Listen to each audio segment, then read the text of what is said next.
No sé si ya inició. ¿A ustedes les aparece? Ya, ahora sí. Sí, Creo que profe. sí. Listo. Bueno, entonces, no sé si tengan alguna duda en particular de lo que veníamos hablando la clase pasada. Ahí estoy. Por aquí. ¿No? ¿Todo claro? Sí, profe, por mi parte todo claro. Todo claro, profe. Ok, bueno, entonces estábamos hablando, recordemos, espera, le bajo el brillo acá un poquito, ya. Entonces, estábamos hablando de los diferentes tipos de inmunización que hay. Al menos hasta ahora hemos hablado de dos tipos. Una que es la inmunización pasiva, que es característica de qué, o qué ejemplos dimos cuando hablamos de inmunización pasiva, ¿se acuerdan?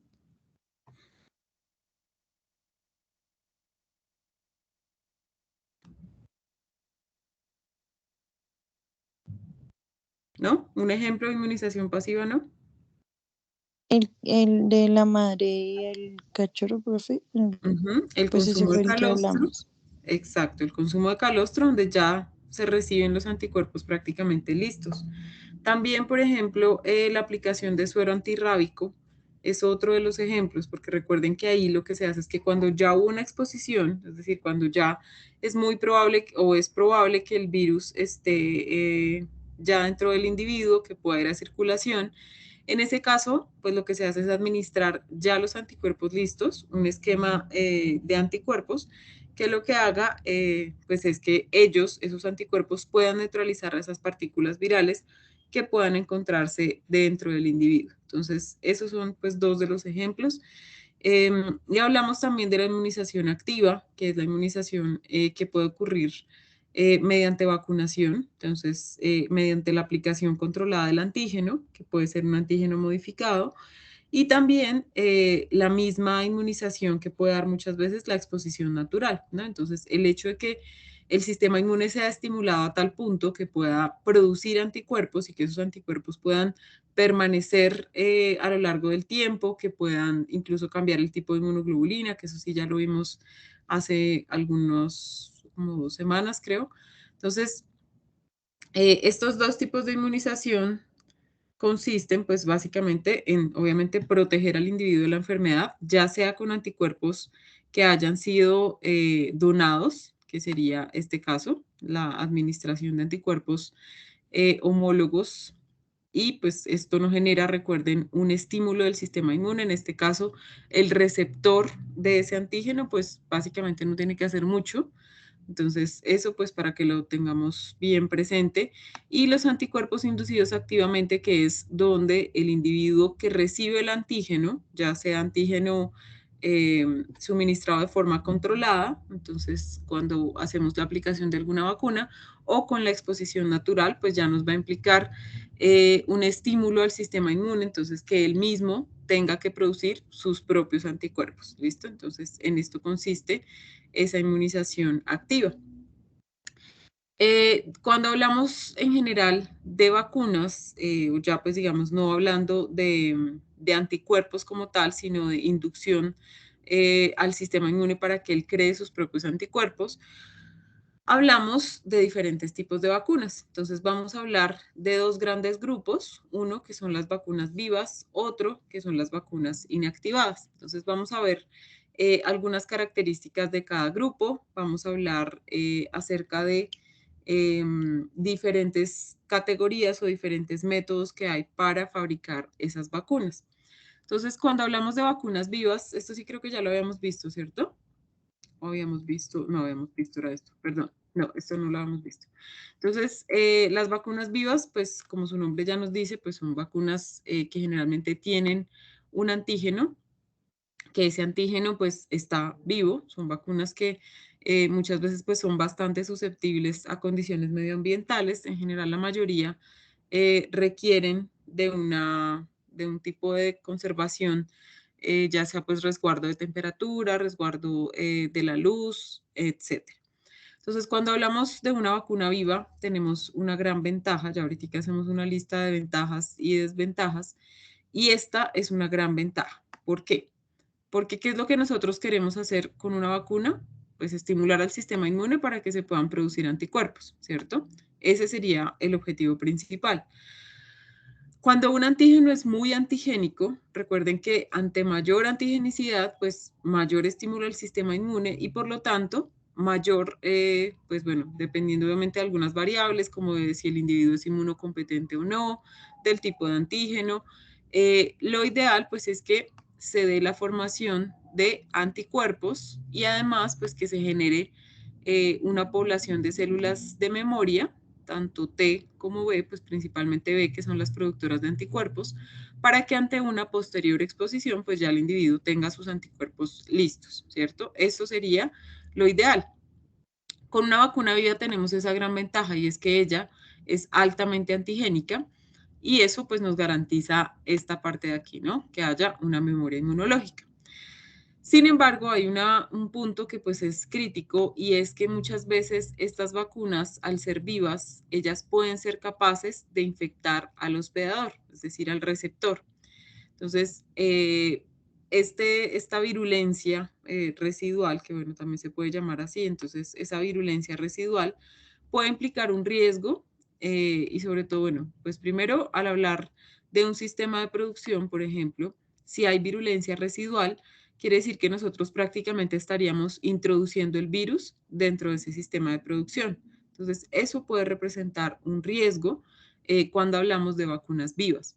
Y lo otro, pues es que pueden ser capaces de incluso infectar al hospedador. Entonces, pueden ser vacunas vivas que no sean lo suficientemente modificadas, que no sean lo suficientemente atenuadas, que por ejemplo, pues entren en un huésped que no tiene un sistema inmune competente y por lo tanto, más que generar un estímulo, puede generar pues una respuesta inflamatoria indeseada o hacer que su sistema inmune pues sea más vulnerable incluso. Entonces, pues esto va a depender mucho del tipo de antígeno, pero pues es uno de los riesgos que se corre al utilizar estas vacunas vivas. Muchas veces cuando hablamos de vacunas vivas virales, pues ellas incluso pueden tener la capacidad de replicarse y de generar pues la presencia de antígenos endógenos. Entonces pueden ingresar a la célula. Obviamente pues el proceso que pasarían normalmente pues sería el reconocimiento, sería pues el procesamiento, lo que ya nosotros hemos visto, pero algunas veces pues esa replicación viral, por decirlo así, como que se excede o se sale un poco de las manos, por decirlo así, de alguna forma, y esto pues igual va a contribuir a generar una infección del hospedador y una virulencia residual. Entonces, esto pues son puntos críticos cuando hablamos de vacunas vivas. Algo que puede ser bueno, que pues digamos que dependiendo por dónde lo veamos, pues algo que puede ser bueno es que puede estimular la respuesta TH1 por un lado y por otro lado la respuesta de los linfocitos CD8. Entonces, ¿qué pasa cuando se genera esta eliminación? Pues muchas veces puede que predomine la respuesta CD8 y no la de los linfocitos T colaboradores o T helpers. Y en ese caso, pues puede que haya más, digamos que gane la respuesta por parte de los CD8 y no de los TH1, que lo que haría sería estimular a los linfocitos B, ¿no? Entonces, digamos que esto puede ser una ventaja y una desventaja en cuanto a que lo ideal sería que se activara respuesta TH1, ¿cierto? Porque ellos, como les decía hace un momento, pues serán los que van a estimular a los linfocitos B. Y si no hay estímulo a los linfocitos B, pues la respuesta humoral, es decir, esos anticuerpos que se han producido, puede que no sean suficientes. Entonces, este pues es otro de los puntos críticos y que pues aunque representa una gran ventaja el uso de vacunas vivas, fíjense que también puede generar bastantes riesgos. Otro grupo de vacunas son las vacunas inactivadas. Entonces, dentro de las vacunas inactivadas, pues vamos a ver, ya su nombre nos dice, ¿no? Son vacunas que son, pues, que no están 100% activas, es decir, que no tienen su potencial patogénico al 100%. Ellas, entonces, pues, tienen una ventaja slash desventaja y es que es menos antigénica. Entonces, como les decía hace un momentico, el hecho de que una vacuna sea más antigénica me va a garantizar mayor chance de producir respuesta de anticuerpos, respuesta humoral o memoria inmunológica. Entonces, cuando un antígeno que yo estoy inoculando es menos antigénico, pues, ¿qué quiere decir esto? Que muy posiblemente la activación del sistema inmune no se dé de manera tan eficiente como se da o como se puede dar ante un antígeno vivo o ante una vacuna viva. Entonces, eso pues sería, digamos que un contra allí, contra y pro, porque pues no me va a generar tantos riesgos en cuanto a virulencia residual, en cuanto a enfermar al hospedero o al receptor de la vacuna. Entonces, eso pues es, digamos que una ventaja y desventaja por otros lados.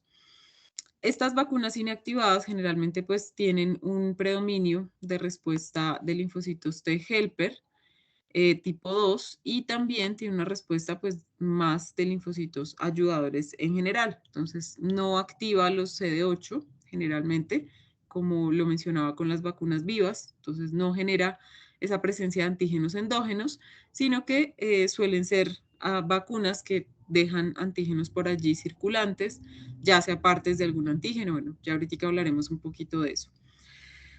Y una desventaja, pues, es que ella puede generar unos anticuerpos que sean menos duraderos. Entonces, más o menos relacionado también a lo que les decía de la menor antigenicidad, pues que el estímulo al sistema inmune va a ser más bajo, por lo tanto, si es menos antigénico, pues la curva de anticuerpos va a ser mucho más bajita y por lo tanto, pues también su duración puede ser menor. Entonces, esa pues es una de las características de que induce pues una inmunidad corta, que es de las vacunas inactivadas. ¿Listo? ¿Claros hasta aquí? Sí, profe. Sí, profe. Bueno, entonces vamos a ver aquí, no se me asusten. Algunas pues están bastante relacionadas entre ellas. Sé que aquí quedó un poquito de texto. Sin embargo, pues es una tablita que les va a ayudar de pronto a identificar algunos aspectos puntuales que pueden representar ventajas o desventajas cuando hablamos de estos dos tipos de vacunas. Entonces, por eso aquí aparece como ventajas relativas, porque puede que sean buenas por un lado, como el hecho de que sea una vacuna con menor antigenicidad, porque no me va a causar virulencia relativa, porque no, virulencia residual, perdón, porque no me va a causar la formación de antígenos endógenos, pero pues al ser menos antigénica, la respuesta inmune o la memoria inmune que genere, pues va a ser mucho más baja, ¿cierto? Entonces, por eso está allí como ventajas relativas, porque tienen, digamos que su lado bueno, pero también tiene pues alguna desventaja por allí relacionada, ¿listo? Entonces, cuando hablamos de vacunas vivas, pues bueno, como su nombre ya lo dice, como ya lo mencionamos, hablamos de vacunas que están vivas, ¿no? Entonces, al estar vivas, generalmente conservan una mayor antigenicidad, entonces muchas veces conservan gran parte de toda su estructura antigénica, eso hace que sean más antigénicas y por lo tanto, generalmente cuando hablamos de aplicación de vacunas vivas es necesaria una menor aplicación de dosis. Entonces son menos números de dosis y con esos menos números de dosis ya va a ser suficiente para inducir una memoria inmunológica. Entonces eso, pues desde el punto de vista de manejo, desde el punto de vista económico muchas veces, también representa una ventaja, ¿no? Porque si tengo que aplicar menos dosis, pues el propietario tiene que llevar menos veces al canino, por ejemplo, tengo que hacer restricción menos veces en bovinos, en ovinos, en caprinos, y eso obviamente pues se va a reflejar también en una facilidad al momento de inmunizar a mis animales. No voy a tener que hacer tantas aplicaciones. Las vacunas vivas pues tienen una ventaja y es que al ser más inmunogénicas, ellas no necesitan de unas sustancias que se llaman adyuvantes, que vamos a ver más adelantico. Los adyuvantes, pues más o menos su nombre nos suena un poquito a eso y es que ellos ayudan, ¿no? Entonces, muchas veces los ayudantes facilitan la distribución de ese antígeno, facilitan su absorción por medio de algunas membranas, bueno, dependiendo del tipo de vacuna del cual estemos hablando. Los adyuvantes en general lo que hacen es amplificar o digamos que hacer más fácil ese ingreso del antígeno vacunal y pues facilitar el desarrollo de esa memoria inmunológica. Entonces, generalmente con las vacunas vivas no es necesario el uso de adyuvantes en su fabricación porque ellas de por sí ya son lo suficientemente antigénicas. ¿Listo? Entonces, esto pues es una de las características que pues sería una ventaja en este caso.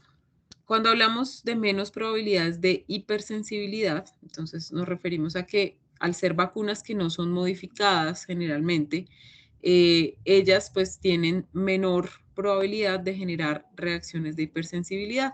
Entonces, por ejemplo, reacciones alérgicas, reacciones de atopía, bueno, ellas en general tienen menor probabilidad de generar esas reacciones de hipersensibilidad.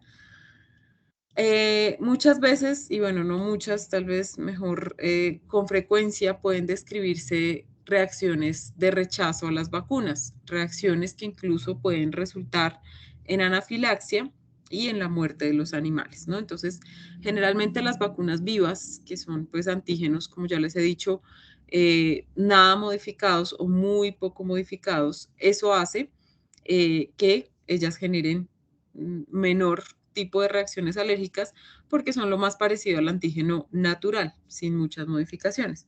Entonces se describe que ellas tienen un menor riesgo de causar este tipo de reacciones de hipersensibilidad.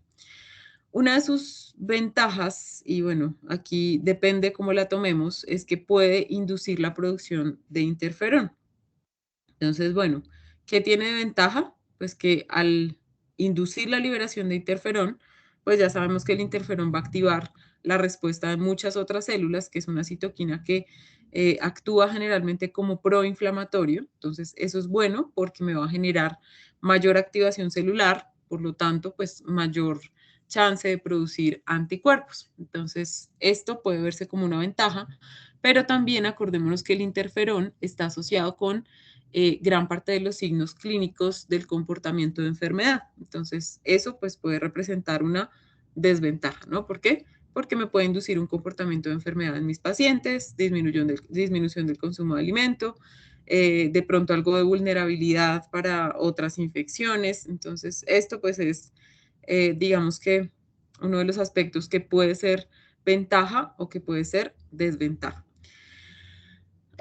Una de sus ventajas es que son relativamente baratas, entonces digamos que pues al ser necesaria una menor cantidad de dosis, pues pueden ser ya ahí de comienzo menos baratas porque me implica, como les decía, menos manejo, entonces menos, por ejemplo, en caso de un sistema de producción grande, no voy a tener que contratar vacunadores, entonces eso pues ya me implica menores costos. Por otro lado, al ser una vacuna viva, pues generalmente, como les decía, no requiere mayores modificaciones. Entonces son relativamente baratas de producir y pues bueno, asociado a esto que les decía, hasta la repetí, que se necesitan menor cantidad de dosis. Otra de las ventajas, perdón, es que ellas se pueden aplicar por una ruta natural. Como les decía, pues son poco modificadas o nada modificadas y esto hace que ellas puedan simular una infección natural. Entonces, muchas veces con estas vacunas no es necesario realizar aplicación intramuscular y eso pues puede facilitar mucho el manejo. Entonces, por ejemplo, algunas vacunas por aspersión que simulen un contacto natural con partículas en el aire. Entonces, esto puede ser una ventaja, ¿no? Facilita muchísimo el manejo, además que requiere menor cantidad de dosis. Entonces, eso pues es una gran ventaja y sobre todo al momento de hablar de grandes poblaciones, sobre todo en sistemas de producción. Otra de las ventajas que estas sí ya se las había mencionado hace un ratico, es que ellas pueden estimular respuesta humoral y también celular. Entonces, generalmente al ser muy antigénicas, lo que hacen es que activan el sistema inmune de forma importante, ¿no? De forma tal que pueden inducir la activación de linfocitos ayudadores, que pueden inducir la activación de, de los linfocitos B, y pues bueno, también tiene esa respuesta de linfocitos TCD8, que lo que haría pues sería eliminar muchas veces las células que ya están siendo, por decirlo así, infectadas por ese virus vacunal. Y pues al estimular estos dos tipos de respuesta, voy a garantizar que la inmunización o que los anticuerpos que sean producidos duren más tiempo, ¿no? Entonces, esa es una gran ventaja. Aquí, bueno, aquí no les hablé de lo que ya les había mencionado, de la virulencia residual, del potencial de infectar muchas veces e incluso replicarse dentro del individuo receptor. Entonces, eso para que lo tengamos en cuenta, que se los había mencionado hace un momentico. Y respecto a las vacunas inactivadas, pues ellas, bueno, como su nombre ya nos lo dice, ellas no están vivas, ellas son inactivas, entonces han pasado por algún proceso que bloquea su capacidad de replicación. Entonces, esto pues obviamente me da mayores garantías al momento de no causar enfermedad al animal, ¿cierto? Entonces, no causarle ese comportamiento de enfermedad, de no infectarlo, de no, digamos, no hacer que ingrese el virus a esa finca, a esa granja. Entonces, esa pues es una de las grandes ventajas que tiene este tipo de vacunas. Por otro lado, ellas son más estables durante el almacenamiento. Al no ser vacunas vivas, pues tienen menor capacidad de replicación, como les decía hace un ratico. Entonces, eso hace que ellas sean más estables durante el almacenamiento. Sin embargo, pues muchas de estas pueden requerir refrigeración, requieren condiciones especiales al momento de reconstituirse, etcétera, ¿no? Sin embargo, pues son muchísimo más estables que las vacunas vivas. Bueno, esto sí ya se los mencioné, esto también. Ellas tienen pocas probabilidades de contener microorganismos vivos, entonces eso también las hace más seguras para aplicarse, entonces hay menor probabilidad de causar enfermedad, como les decía, y al no replicarse, pues es muy poco probable que ellas se diseminen o que este antígeno vacunal se pueda diseminar hacia otros animales. Otra de las ventajas es que si yo realizara mi aplicación de vacuna en un paciente inmunodeficiente o que tiene alguna falencia a nivel de su sistema inmune, pues no le voy a causar enfermedad, ¿no? Porque no le estoy induciendo o no le estoy inoculando un antígeno vivo. A diferencia, como les decía aquí en las vacunas vivas, que si yo tengo un individuo que ya viene enfermo o que viene con inmunosupresión, muy probablemente pues ese antígeno se va a replicar más y por lo tanto pues me puede generar mayor virulencia residual e incluso pues generar la enfermedad del receptor. Estas entonces, en cambio, las inactivadas, pues son más seguras en pacientes inmunodeficientes. Sin embargo, aquí pues queda un interrogante y algo que discutir, y es si yo tengo un paciente inmunosuprimido, ¿ustedes creen que aplicar una vacuna sea muy eficaz o sea realmente útil? ¿Qué creen ustedes?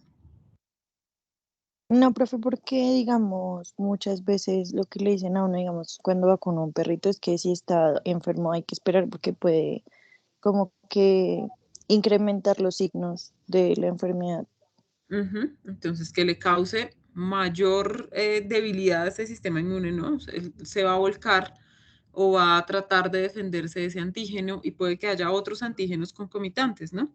Entonces, podemos empeorar incluso el cuadro de enfermedad cuando hablamos de pacientes que están ya enfermos. Y por otro lado, si yo estoy hablando de pacientes inmunodeficientes, quiere decir que no tienen suficientes células del sistema inmune que sean competentes, pues quienes van a producir esa memoria inmunológica, ¿no? Entonces, no va a haber suficientes células que generen una respuesta o una memoria inmunológica que sea lo suficientemente efectiva cuando hablamos de una posterior vacunación, ¿listo?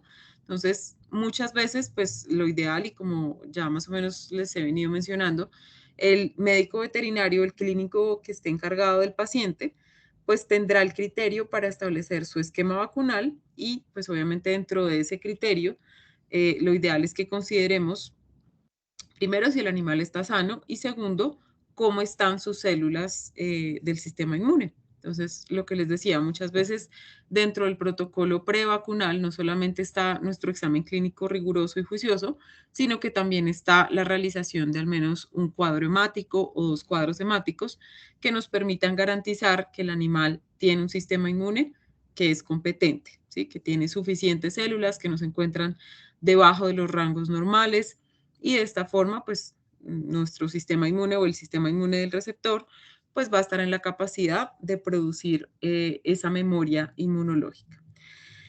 Como les decía, bueno, son más estables durante el almacenamiento, eso hace que sean mucho más fáciles de almacenar, generalmente pues se reconstituyen y pues aunque implican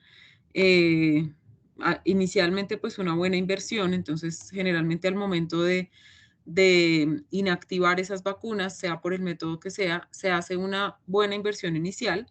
Ya después de esto, después de este gasto inicial, se pueden producir a mayor escala y pues es mucho más barato de producir, ¿no?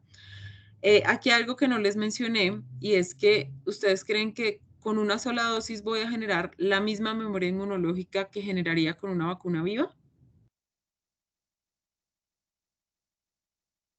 No. ¿No es cierto? Porque son menos antigénicas. Entonces, eso sería pues otro de los aspectos a tener en cuenta de las vacunas inactivadas. Y es que muy seguramente una sola aplicación no es suficiente, voy a tener que hacer revacunaciones y eso pues ya sabemos qué implica, ¿no? Entonces, muchas veces más manejo, mayor movilización del individuo, si hablamos de pequeños animales, y pues eso se va a ver reflejado también en costo. Entonces, también tendré que comprar otras dosis vacunales y todo esto, pues digamos que va sumando dentro de un sistema de producción, ¿no? Que lo que busca, pues, es tener rentabilidad. Recordemos entonces la inmunización pasiva, el concepto como tal de inmunización pasiva, que es donde utilizamos anticuerpos. Entonces, aquí recuerden, hay un donante de esos anticuerpos y hay un receptor. El receptor, pues, no tiene que hacer nada. El receptor sería el inmunizado, ¿no? Entonces, él no va a tener que hacer nada, él sencillamente recibe los anticuerpos ya listos para que actúen, mientras que el donante sí tuvo que haber sido estimulado de forma activa para que él produjera esos anticuerpos, ¿cierto? Entonces, en la inmunización pasiva utilizaremos anticuerpos producidos por un donante de forma activa, ¿no? Entonces, tengamos eso en cuenta. Una de las desventajas de la inmunización pasiva es que aunque tendré protección inmediata, porque acuérdense lo que les decía con el calostro, tendré los anticuerpos ya listicos ahí ¿para qué? Para atacar a cualquier antígeno que ingrese.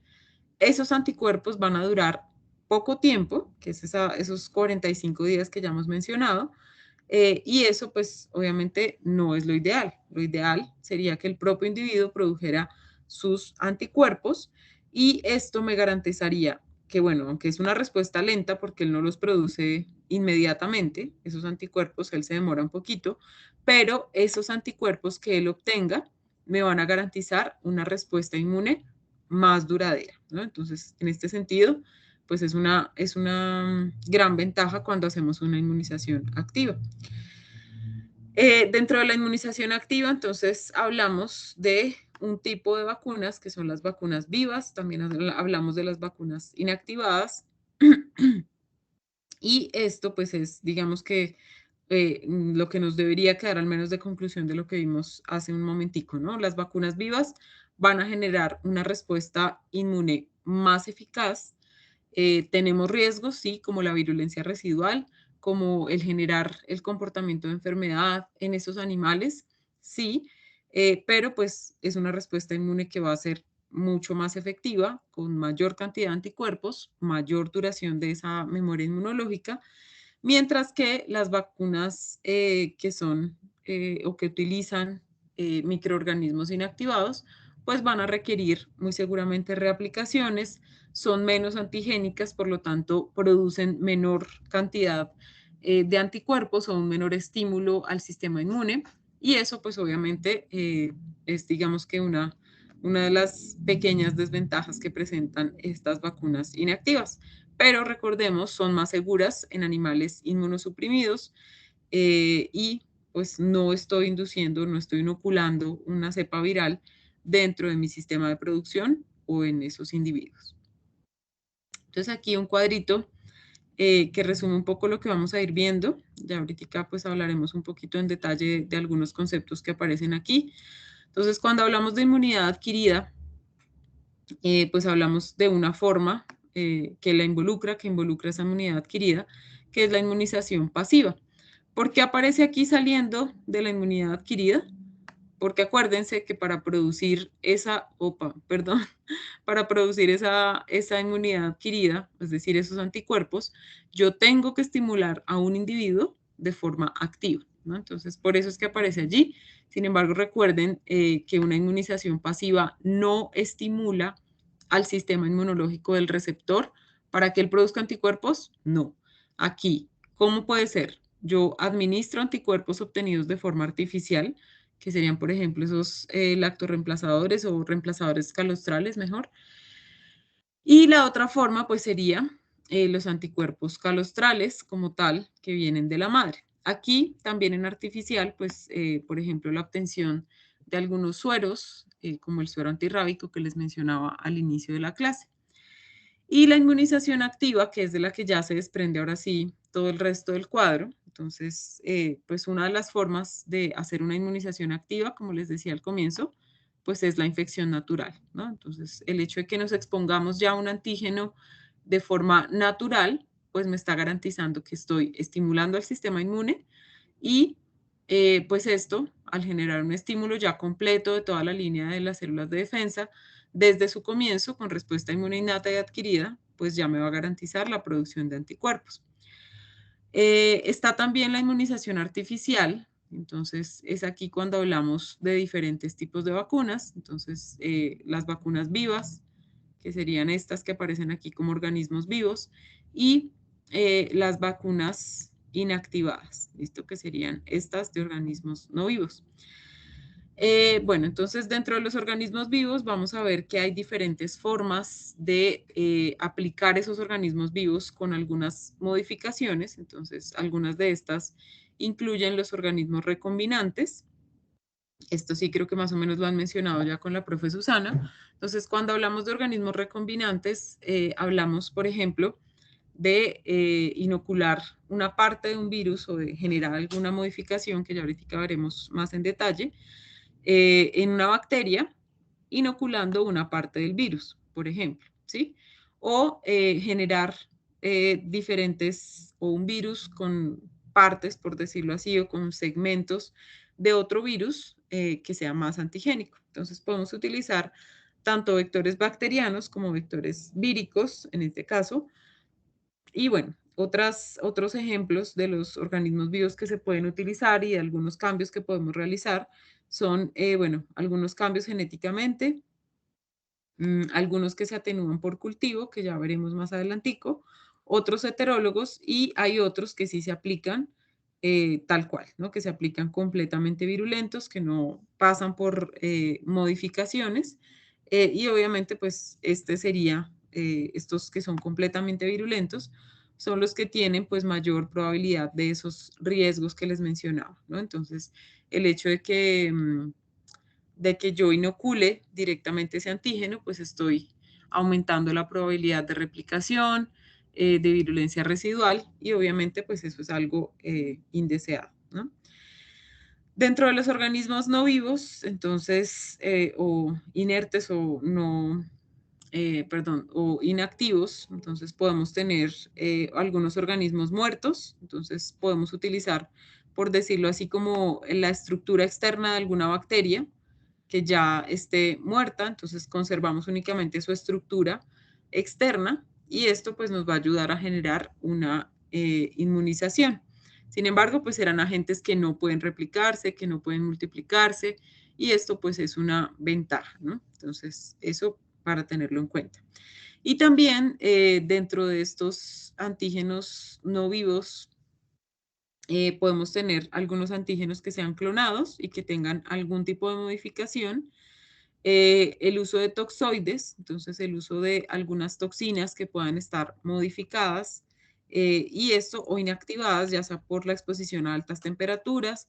Esto ya puede hacer que el toxoide, aunque conserve algunas características antigénicas o de antigenicidad, no tenga la capacidad de causar enfermedad. Entonces, esto pues es, digamos que, de los antígenos vacunales más deseados, que como les dije, pues no generen daño sobre ese individuo receptor. Hay algunas vacunas de ADN, hay algunos antígenos que son fabricados de forma sintética, y esto, pues lo que me va a garantizar es que el animal no tenga riesgo de infección. Dentro de las vacunas inactivadas, entonces vamos a hablar, bueno, vamos a hablar de dos procesos, uno que es inactivación y otro que es atenuación. Entonces vamos a ver que estos dos, pues lo que buscan es garantizar que al realizar la aplicación de la vacuna, el individuo receptor no vaya a tener mayores complicaciones a raíz de la aplicación de la vacuna. Entonces, cuando hablamos de inactivación, hablamos de algunos cambios que se hacen en ese antígeno, pero que son cambios que lo que hacen es tratar de mantener la antigenicidad de esos patógenos, ¿listo? Tratar que ellos estén lo más parecidos al antígeno normal. Dentro de estos, pues, por ejemplo, están las vacunas contra la magemia hemolítica, que pueden contener bacterias inactivadas y esa misma leucotoxina que ella puede tener, pero inactivada. ¿Listo? Entonces, generalmente estos procesos de inactivación se hacen o se realizan con algunos productos químicos. ¿Qué es lo que hacen esos productos químicos? Lo que ellos hacen es mantener como el esqueleto de ese antígeno, por decirlo así. Entonces trata de mantener la estructura del antígeno y lo que se hace entonces es aplicar o lo que se obtiene a partir de ese proceso de inactivación son pues las estructuras, por decirlo así, el esqueleto de ese antígeno y pues al inocular ese esqueleto o esa estructura antigénica, no estoy aplicando el antígeno completo, ¿cierto? Entonces, eso pues es una de las características. También se pueden utilizar otras sustancias como la acetona o como el alcohol, que ya vamos a ver, y ellos pues lo que hacen es igual, tratar de mantener algo de las características antigénicas, entonces pueden desnaturalizar algunas proteínas de superficie, pero conservan gran parte de esa estructura antigénica. ¿Listo? Entonces, acá pues algunos de las sustancias que les mencionaba hace un momentico, el formaldehído, por ejemplo, bueno, que es uno de los que se utiliza más en estos procesos de inactivación, que lo que hace es darle rigidez a la estructura antigénica. Entonces, generalmente lo que se hace es conservar la pared bacteriana, por ejemplo, y de esa forma pues ya se tiene ese esqueleto, como les decía, o esa estructura antigénica, sin que esté pues toda su maquinaria adentro, ¿no? Sin que haya organelas, sin que haya capacidad de replicación, entonces no va a haber núcleo, no va a haber mitocondrias, ¿no? Va a ser un antígeno inactivado, sencillamente estará su estructura. La acetona o el alcohol son otros de los agentes que se pueden utilizar y ellos, la acetona o el alcohol, lo que hacen es desnaturalizar algunas de las proteínas de la superficie del antígeno. Entonces, al hacer ese proceso de desnaturalización, lo que estoy haciendo pues es, digamos que alterar algo de las características superficiales del antígeno, pero no lo estoy cambiando 100%. ¿Listo? Entonces, igual, cambio algunas de las características de su superficie, pero conservo pues las que tienen mayor antigenicidad o conservo gran parte de esa estructura antigénica. Tenemos también otros agentes alquilantes. Esos agentes alquilantes lo que hacen es que conservan los ácidos nucleicos del antígeno, entonces forman una especie de enlaces entre esos ácidos nucleicos antigénicos y esto pues me va a garantizar que no se replique, pero que el antígeno se pueda conservar casi que íntegro, ¿no? Entonces, esa es una de las ventajas, porque ¿qué característica tienen esos agentes alquilantes? Ellos no cambian la superficie del antígeno, ellos conservan su estructura al 100% y por otro lado, pues digamos que atan o bloquean ese material genético para, o esos ácidos nucleicos para que ellas no puedan replicarse. ¿Listo? Entonces, esos agentes alquilantes pues serían como los mejores en este caso, en este proceso de inactivación, por lo que les digo, conserva la estructura externa del antígeno, conserva las proteínas íntegras y, por otro lado, pues no permite que haya replicación del mismo antígeno, ¿no? Entonces, al bloquear, al formar enlaces cruzados entre esos ácidos nucleicos, impide que haya replicación. Entonces, esa es una gran ventaja que tiene este proceso de inactivación y pues eso con el uso, como les decía, de agentes alquilantes. ¿Claros hasta aquí? Sí, profe. Sí. Vale. Bueno, el otro proceso es el de atenuación. Este proceso entonces consiste en, ojo ahí, reducir la virulencia de agentes vivos. ¿Listo? Entonces aquí yo no estoy hablando de modificaciones estructurales, de desnaturalización de proteínas como tal, no. Entonces vamos a ver que la atenuación es un proceso que lo que busca es generar cambios en ese antígeno. ¿Y cómo lo hacen? Entonces, bueno, ya les voy a dar algunos ejemplos.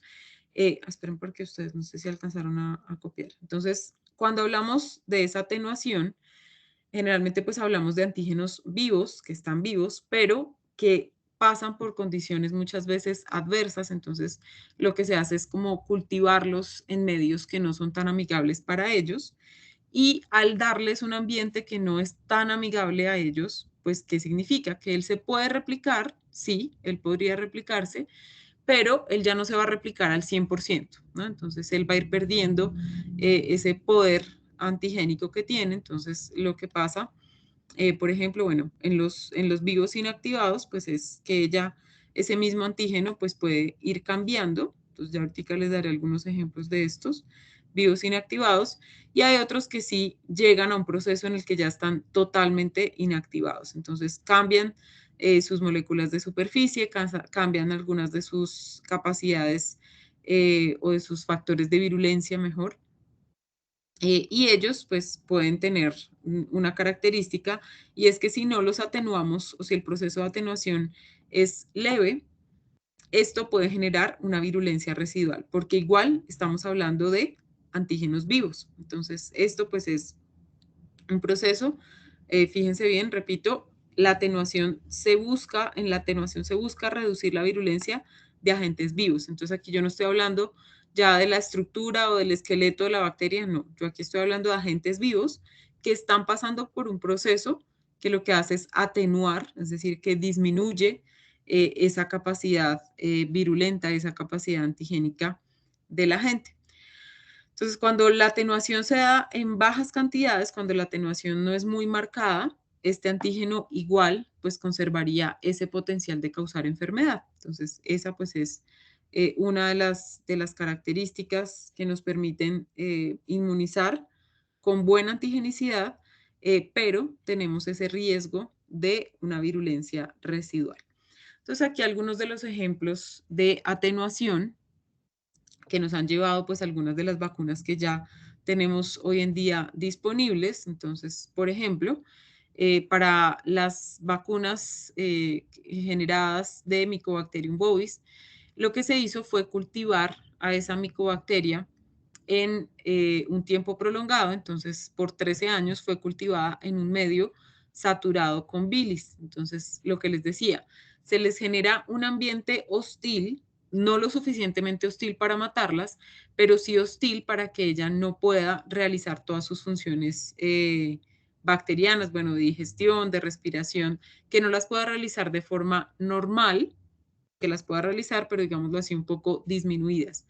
Eso hace que la micobacteria termine no expresando muchas de sus características antigénicas. Entonces, esta pues es una de las formas, lo que les decía, generarles un ambiente hostil para que ellas sigan replicándose, o sea, que no sea lo suficientemente hostil como para matarlas, que ellas sigan replicándose, pero que no puedan expresar esos factores de virulencia al 100%, ¿no? Entonces, eso sería pues en lo que consistió al menos este proceso con Mycobacterium bovis, que igual, bueno, en este caso, por ejemplo, el Bacillus anthracis, lo que se hizo fue cultivarlo en un suero, en un ambiente rico en dióxido de carbono, igual generándole entonces un ambiente hostil, Y eso hace que ella haya perdido la capacidad de formar esa cápsula que la protegía, esa cápsula que además es uno de sus factores de virulencia. Entonces, esto, repito, darles el ambiente hostil, pues es una de las formas más comunes para atenuar esos antígenos y pues donde ellos pues puedan crecer, pero que no crezcan perdiendo, digamos, que crezcan perdiendo, perdón, algunas de sus características. Generalmente, pues cuando hablamos ya de virus, no de bacterias, lo que se hace pues es utilizar células a las cuales ellos no están acostumbrados. Entonces, no están acostumbrados o no pueden expresar todo su potencial patogénico. Por ejemplo, entonces el virus del moquillo o del distemper pues tiene una particular afinidad por células del sistema inmune, ¿cierto? Por células de la línea linfoide. Entonces, lo que se hace en estos casos, por ejemplo, con ese virus, es que se cultive en unas células de riñón, en células de riñón canino. Entonces, ¿qué es lo que se hace en este caso? Pues él no va a estar en su célula blanco y eso hace que pierda muchas de las características virulentas. ¿Claros hasta aquí?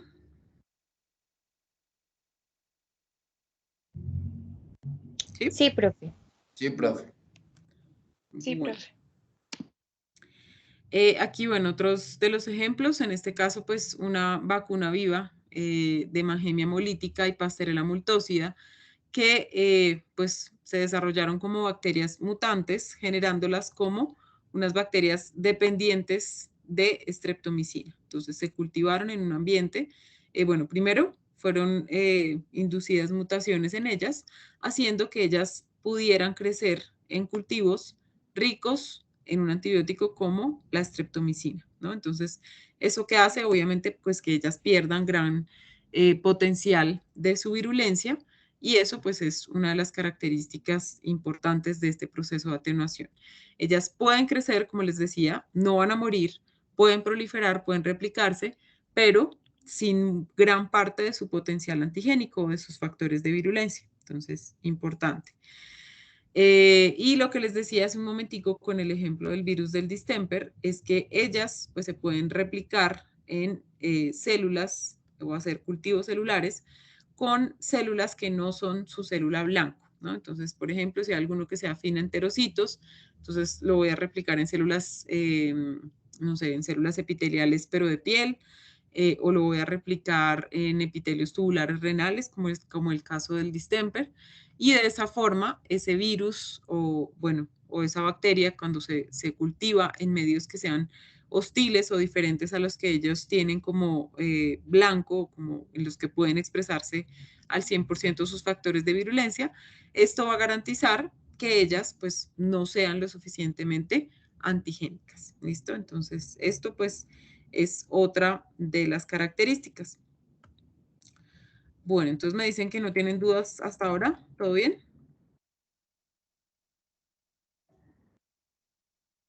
Sí, profe, todo bien. Bueno, entonces, cuando hablamos de la fabricación de vacunas, esta parte seguramente para ustedes no es tan desconocida, porque según entiendo lo que les pregunté la clase pasada, ya habían hablado un poquito respecto a esto con la profe Susana, y es pues el uso de algunas metodologías o algunas formas para tomar partes de un virus o parte de un antígeno para generar pues un antígeno modificado que me permita realizar algún antígeno más seguro, ¿sí? Entonces, bueno, aquí para que lo entendamos un poco más gráficamente, entonces tendríamos un virus vivo, fíjense entonces en las características gráficas, al menos que vemos aquí. Entonces vemos unos círculos en la superficie del virus, de lo que sería la cápside viral. Esas partículas, esas proteínas que se encuentran allí, que serían, pues en este caso, proteínas de superficie, tienen, bueno, un círculo negro que las rodea. La cápside entonces es de color rojo, tiene pues una apariencia hexagonal, tiene un material dentro que correspondería en este caso a su material genético.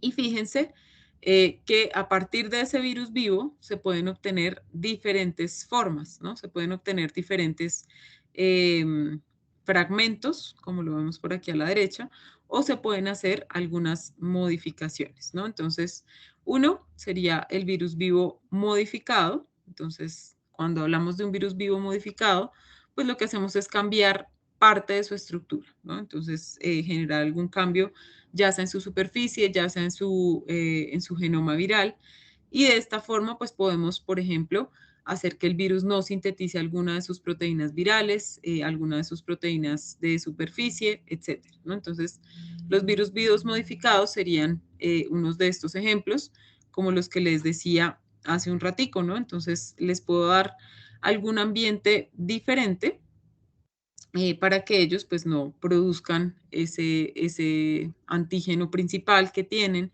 o que no expresen todos sus factores de virulencia.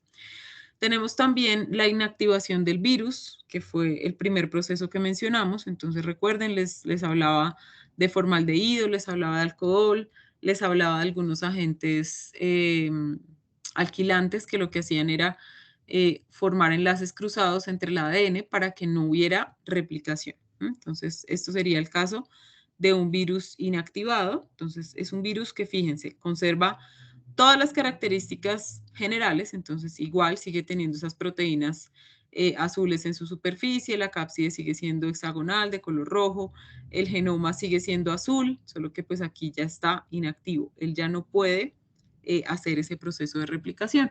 Entonces, estos virus inactivados pues serían mucho más seguros, ya que posiblemente, o no posiblemente, ya que con certeza no se replicarían y por lo tanto pues no tendría virulencia residual ni replicación dentro del huésped.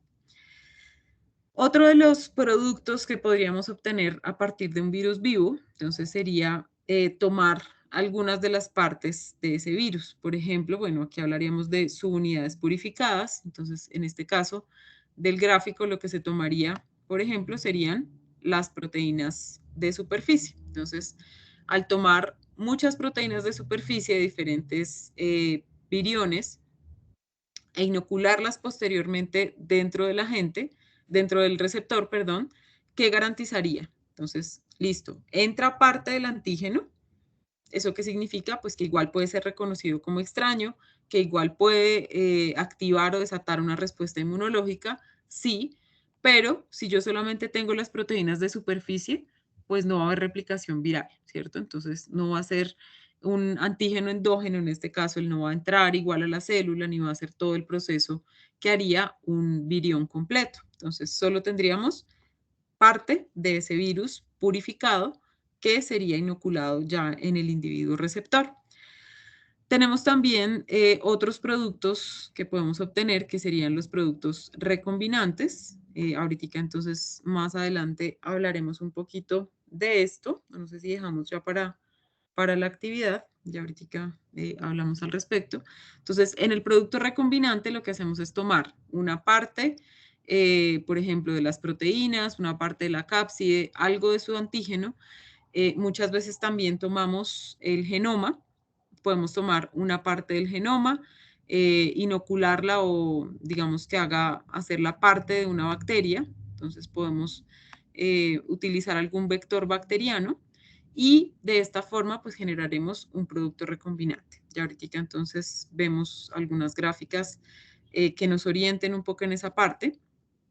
Y también podemos utilizar una vacuna de ADN. Entonces, donde utilicemos únicamente el ADN, ese ADN pues no estará o no contará con el resto de su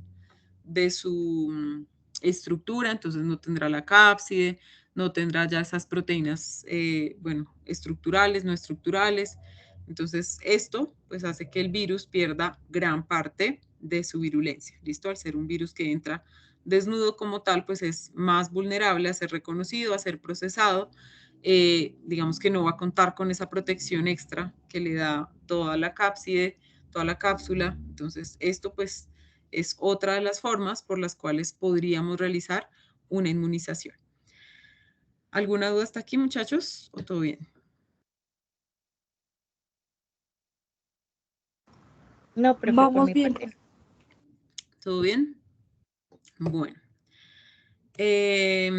Entonces, dentro de estas diferentes categorías de formación o de fabricación de vacunas, la USDA generó pues estas tres categorías, ¿no? Entonces, vamos a basarnos en estas tres categorías para hacer la descripción de cómo se fabrican, de en qué consisten y bueno, daremos algunos ejemplos. Entonces, tenemos categoría 1, 2 y 3, siendo la 1 unas vacunas que contienen microorganismos recombinantes. Entonces ya vimos, y bueno, yo les hablé que podíamos tomar algunas bacterias, por ejemplo, o algunos otros organismos, otros microorganismos que nos permitieran hacer una mezcla, ¿no? Entonces yo les decía, podemos tomar parte del genoma viral, inocularlo o introducirlo en el material genético de una bacteria, que sería el plásmido, y esto pues nos va a garantizar que el antígeno, parte del antígeno ingrese al receptor, pero que no tenga ese potencial de replicación y obviamente pues que ya no tenga todas sus características completas.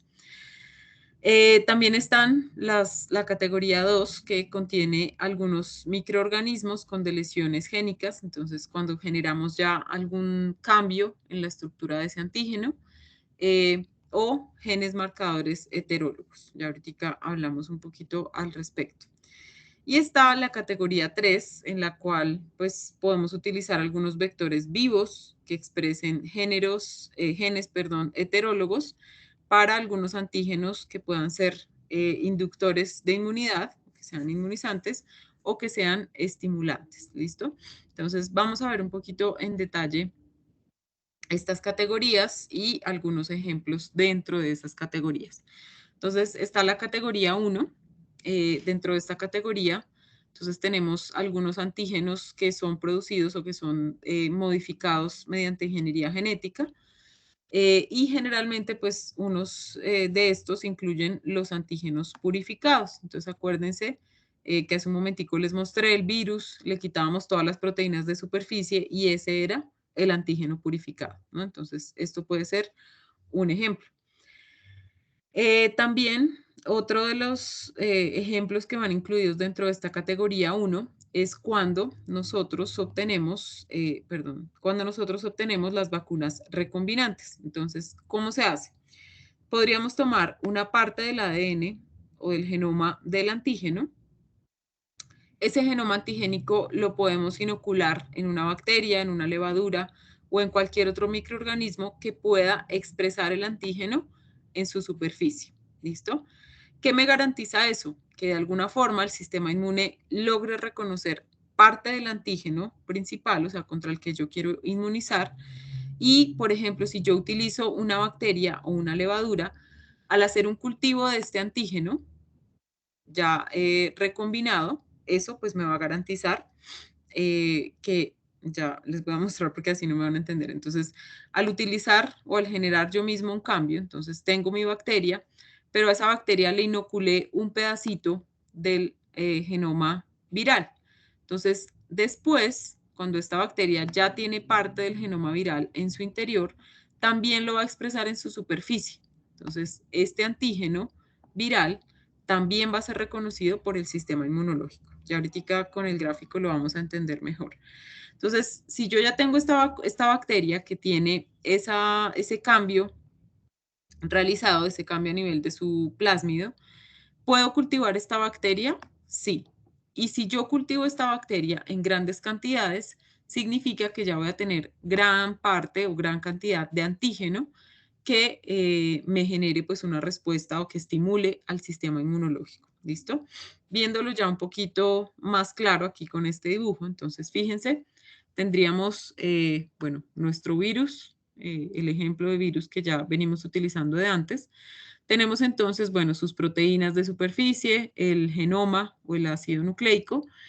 Y en este caso, pues lo que les decía es que se aísla o se obtiene directamente ese genoma. Y con ese genoma lo que hago es obtener una parte, entonces una parte, por ejemplo, que yo sepa que es más antigénica o que codifica en especial para algo que pues tiene mayor potencial de atraer al sistema inmune o de estimular al sistema inmune. Tomo ese fragmento o ese gen y ese gen lo introduzco en el genoma de una bacteria, en el material genético de una bacteria que es llamado como plásmido. Entonces tomo ese plásmido bacteriano, le realizo la inserción de ese gen que me interesó, que tomé del ADN viral, y lo voy a inocular o lo voy a ya, digamos, a interiorizar dentro de esa bacteria.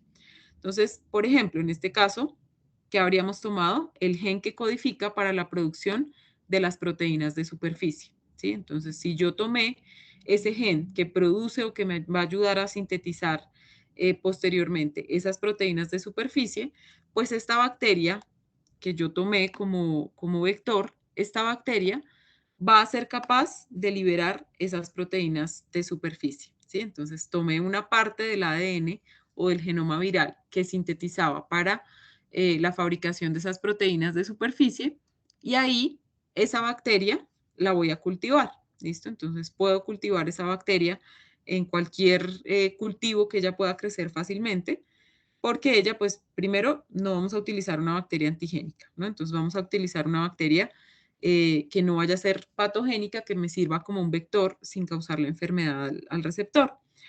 Pero al hacer esta inserción del gen viral, pues voy a garantizar que se produzcan esas proteínas de superficie sin que esté el virus completo y sin que esté una bacteria que sea patogénica. Entonces, esto pues me va a garantizar que el individuo tenga contacto con las proteínas de superficie virales, pero que no tenga la enfermedad porque no está el virus completo. Únicamente estarían esas proteínas de superficie. ¿Listo? ¿Claros hasta aquí?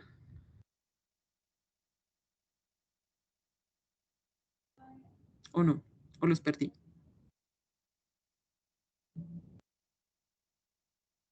Sí, ¿Aló? profe, claro.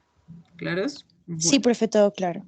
Algunos de los ejemplos, entonces, dentro de esto es que se utilice una cepa de E. coli y se haga una inserción de un segmento o de un gen de el genoma, perdón, del virus de la fiebre aftosa.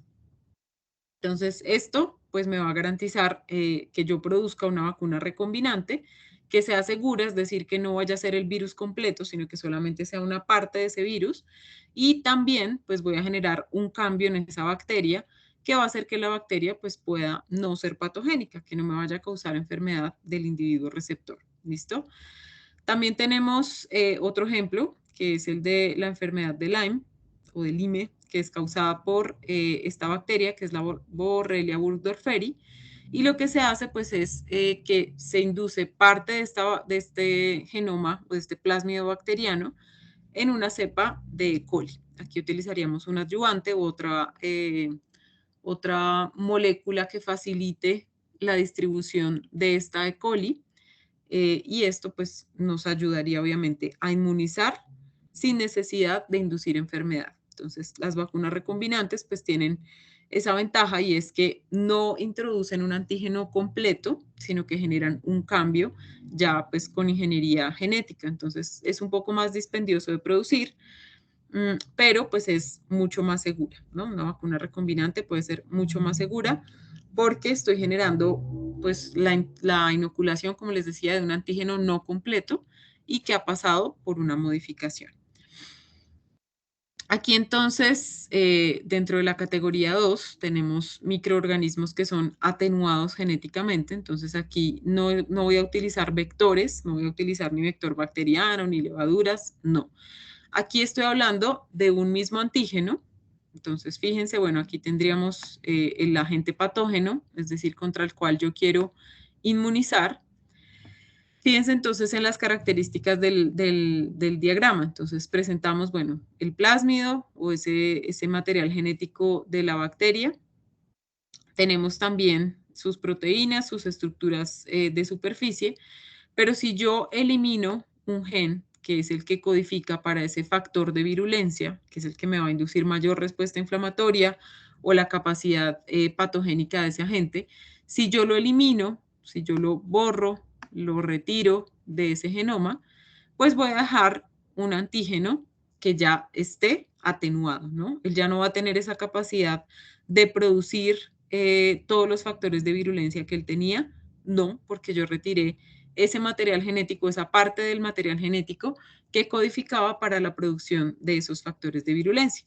Entonces, esta categoría 2 consiste en esos microorganismos que se pueden atenuar de forma genética, ¿no? Entonces, aquí no estamos hablando de ese ejemplo que les había puesto antes, de un cultivo prolongado en medios hostiles, no.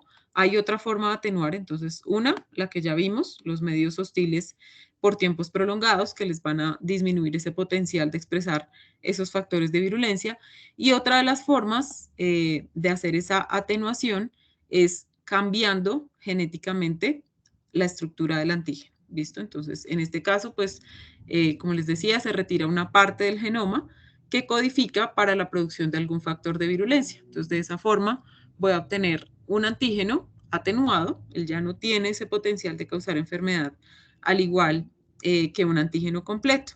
Entonces, remover un factor de virulencia muchas veces pues va a garantizar que la respuesta que tenga el huésped no sea una respuesta inflamatoria exacerbada, pero que sí sea un reconocimiento de ese antígeno y pues una posterior fabricación ya de anticuerpos o una síntesis de anticuerpos específicos contra ese tipo de antígeno.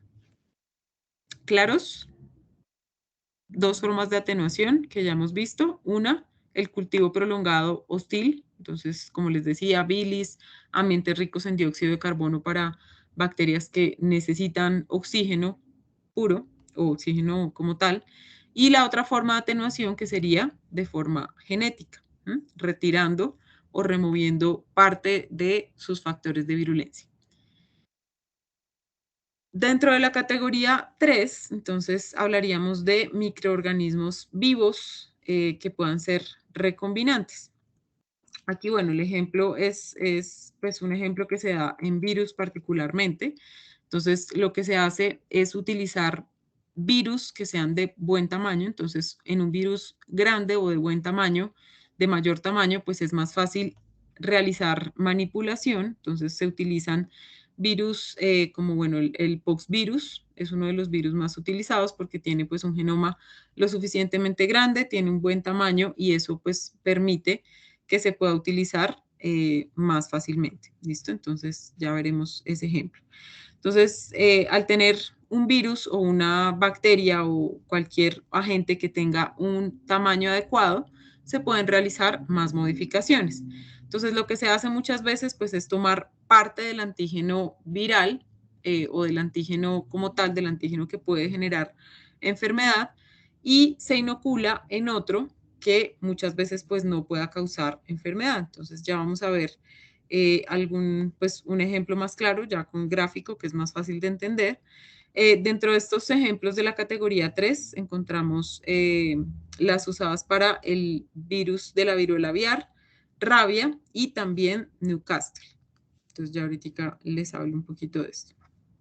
Entonces aquí, por ejemplo, pues lo que se hizo es tomar un virus, entonces en este caso el virus ARN es un virus contra el que yo quisiera vacunar, ¿cierto? Entonces digamos que este es mi virus o mi antígeno contra el cual yo quiero vacunar.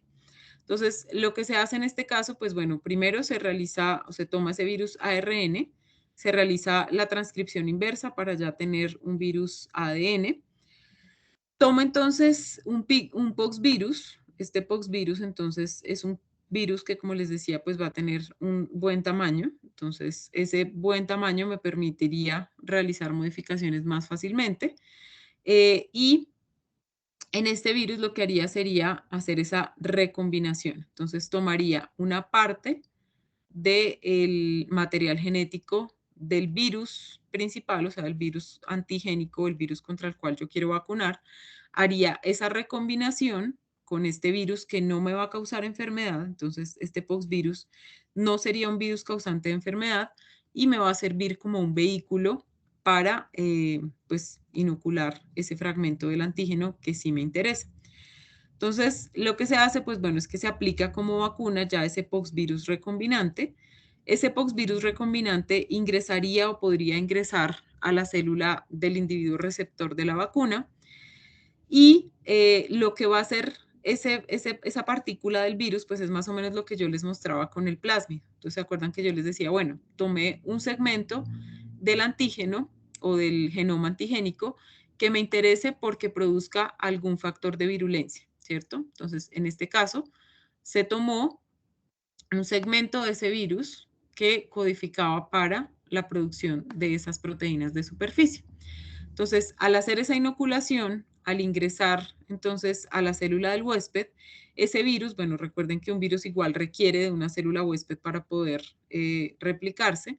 Entonces, en este caso, este virus lo que va a hacer no va a ser causar enfermedad como tal, sino que va a sintetizar ese antígeno viral o ese factor de virulencia solito, sin que esté toda la maquinaria viral completa, ¿no? Entonces, fíjense que aquí yo tomé solo una parte de ese virus, no lo tomé completo, lo inoculé en el individuo receptor, él ingresa a la célula y lo que hace es expresar esas proteínas de superficie. Entonces, cuando el sistema inmune reconoce esas proteínas de superficie, va a generar un reconocimiento del antígeno, un procesamiento y posteriormente pues va ya a activar la respuesta por parte de células T ayudadoras y también por parte de células B.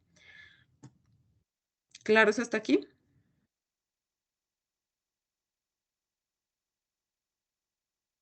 Sí, profe. Tienen que procesarlo. Ok. Bueno, yo creo que por ahora, podríamos dejar hasta aquí. Ya vimos entonces los diferentes tipos o las diferentes categorías cuando hablamos de modificación de microorganismos para fabricar vacunas.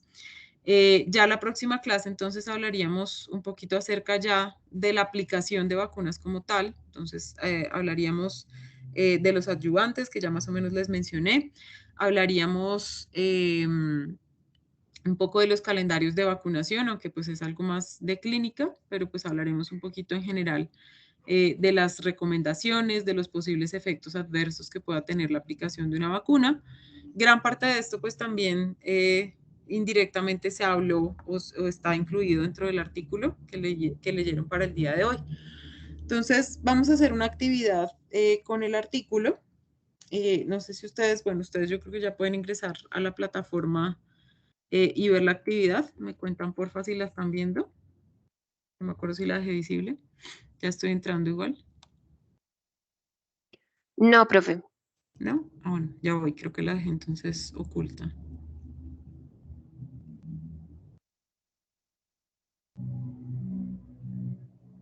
Bueno, antes quisiera saber si tienen alguna duda del artículo o algo que de pronto les haya quedado por ahí.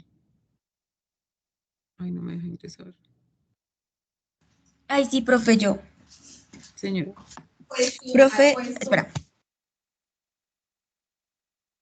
Ya, qué pena. Profe, digamos, ahí dice que el circovirus porcino solamente se da en lechones. O sea, pues no dice que solamente se da en lechones, pero dice que resalta más en lechones. ¿Le podría llegar a dar a un cerdo ya adulto?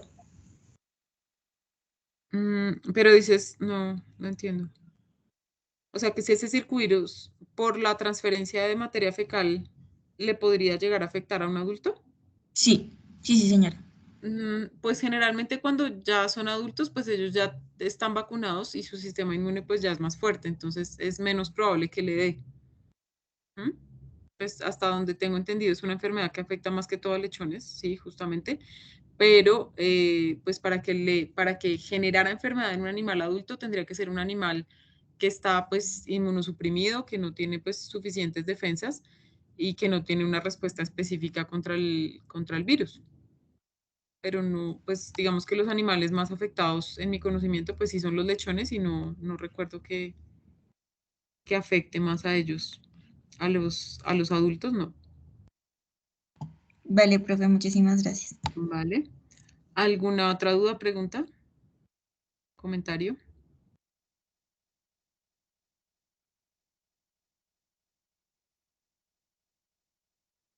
¿No?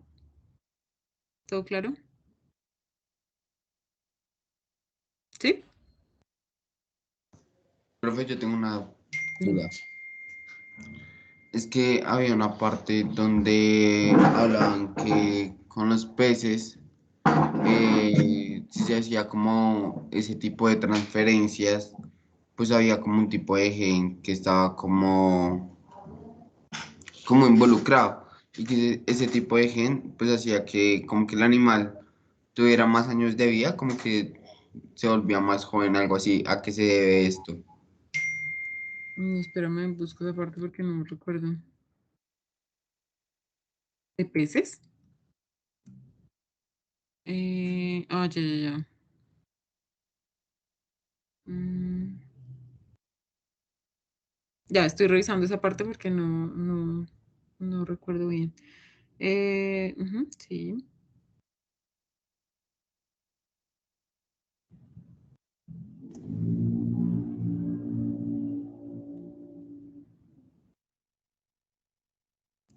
Ok, ya. Pues es que cuando hablamos de transferencia, espérame, cuando hablamos de, ay, esperen que quiero volver a la ventana de ustedes porque abrí el artículo, pero, ya. Qué pena, muchachos. Cuando hablamos de transferencia de materia fecal, pues algo que ellos hablan y que es bien importante es que se transfieren pues parte de las bacterias que son como bacterias benéficas, ¿no? O muchas de esas que tienen como una función tipo probiótico. Y pues de esa forma también se transfieren, bueno, ellos hablaban de inmunoglobulinas, de diferentes, digamos, de diferentes componentes de esa mucosa intestinal. Dentro de eso, pues también se puede pasar la resistencia o incluso la susceptibilidad a algunos antígenos. Entonces, aquí cuando ellos hablan de los peces, pues ellos hablan, bueno, yo no fui atrás de la referencia, pero ellos hablan de que los peces pues adquieren parte de esa microbiota que los hace resistentes a algunos antígenos. Entonces, al ser resistentes a algunos antígenos, digamos que la expectativa de vida de esos peces puede aumentar porque tienen menor riesgo de adquirir algunas enfermedades. Eso es lo que ellos, pues a lo que ellos asocian allí ese aumento en el tiempo de vida, como en la longevidad de los peces. Ah, ok, profe. Muchas gracias. Vale. ¿Alguna otra duda, pregunta? Algo que les haya quedado por ahí como volando, interesante que les haya parecido, ¿no? La Bueno, actividad la profe, voy a dejar para la próxima clase, entonces tenemos tiempito para la discusión. Cuéntenme. pues por mi parte a mí me pareció muy interesante, pues más que la transferencia de materia fecal, pues como que de eso ya teníamos como un poquito más o menos de idea, por Ujú, lo que antes se hacía como la inmunización así. Es la transfaunación, creo que se dice. Eso ujú, fue lo que más parecido. interesante se me hizo, porque es muy parecido, pero con componentes del rumen. Pero entonces ahí yo tengo una duda, es que dicen que en el ganado bovino es muy eficaz esta transfaunación, ¿sí? Pero entonces, ¿también se hace la transferencia de materia fecal o en ellos solamente se hace la transfaunación? Mm, también se puede hacer la transformación.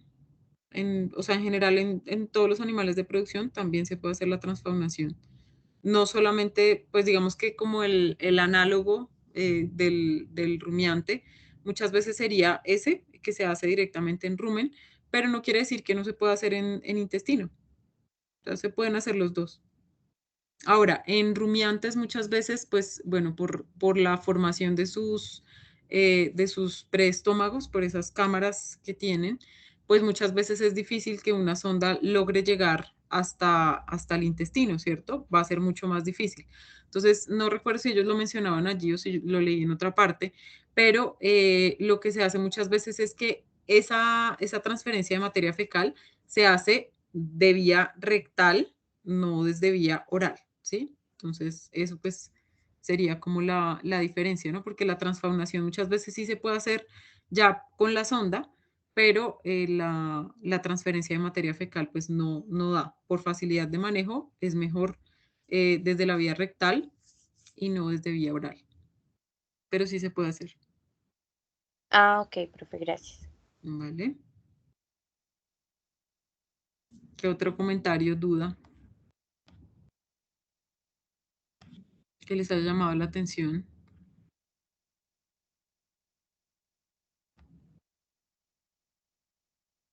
¿Nada?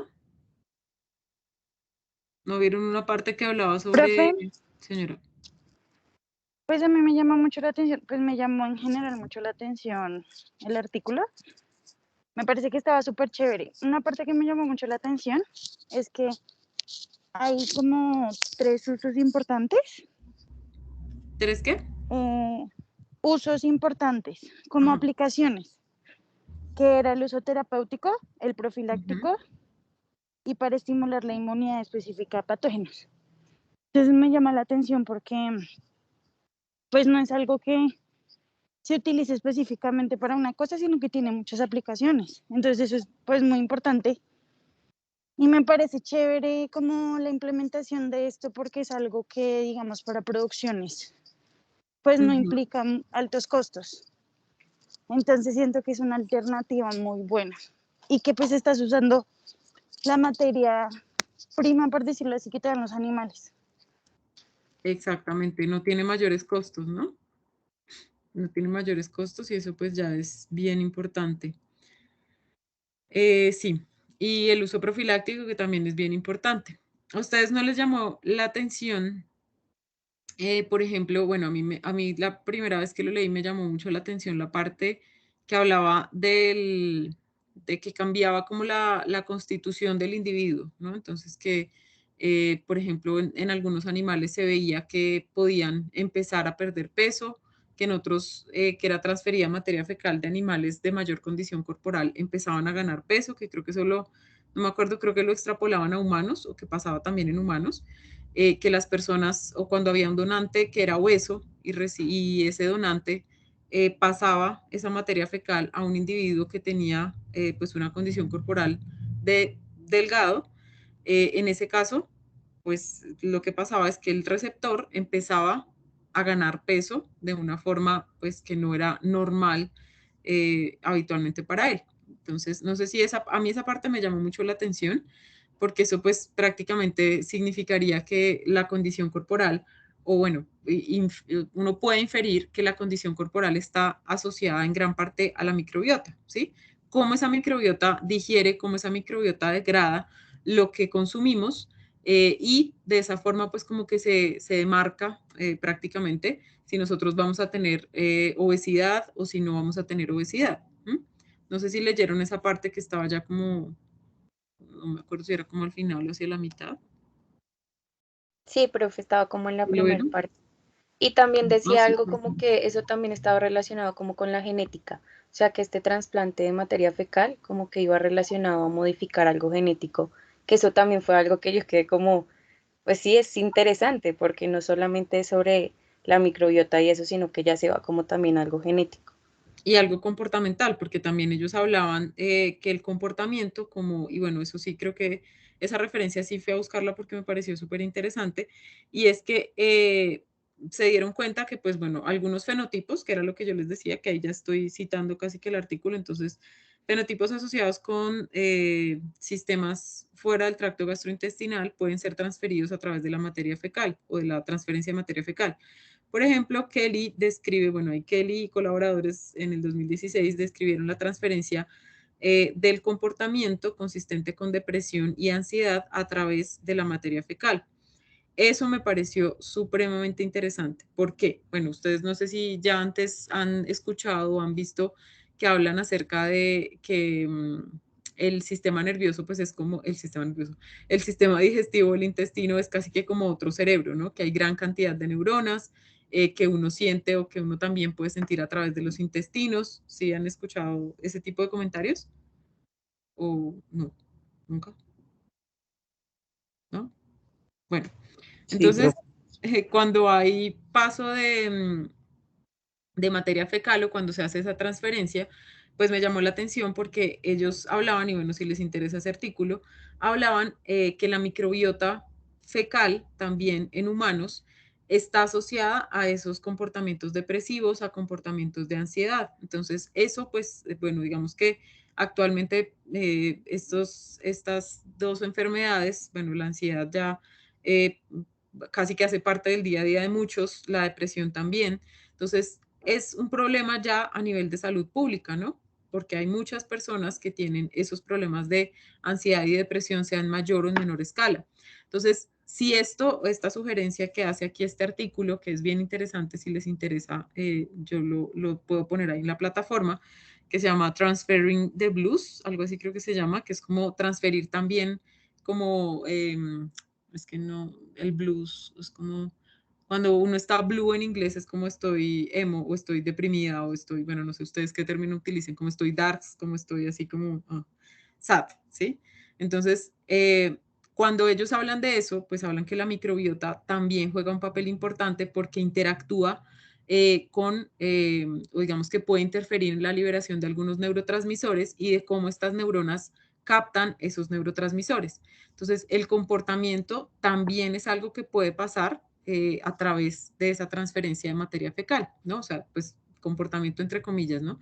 Parte de esa microbiota que interactúa de forma particular con las neuronas y con los neurotransmisores puede llevar también a cambios en el comportamiento. Entonces, esto me pareció pues demasiado interesante porque la verdad pues considero que es un problema de salud pública y que pues afecta a muchas personas y que podría ser incluso un blanco terapéutico, ¿no? O sea, que podría representar una forma, obviamente pues ya ahí vamos a ver, ¿no? ¿Quién va a dejar que le pongan materia fecal de otra persona? Entonces obviamente tendrían que hacerse pues un procesamiento, tomar esas bacterias, cultivarlas, garantizar que fuera inocuo, que no le fuera a causar daño al individuo receptor.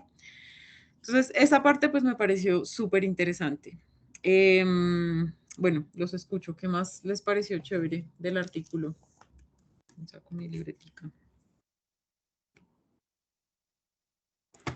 Cuéntenme.